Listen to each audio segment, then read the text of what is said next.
2020.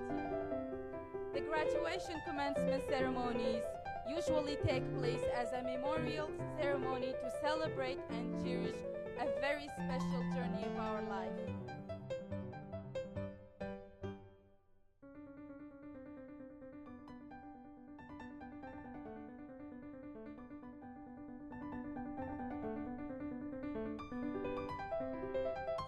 از ده سینده خوینم هنده پشتیم دوباره کرد.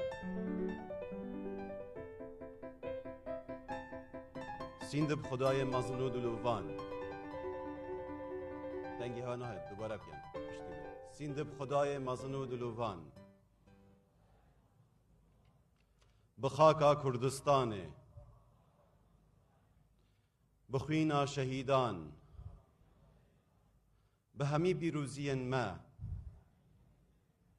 وفادار بم دکارو پیشه خدا کار بکم جبو پیش خستنا کردستانه خودی لسر گوتنا من آگه داره زیده خازش گش قطع بیت مکم بلا کرم کن همی پیگ و ایگ دست گلاویت خوب پلاویشون کرم کن پیروزه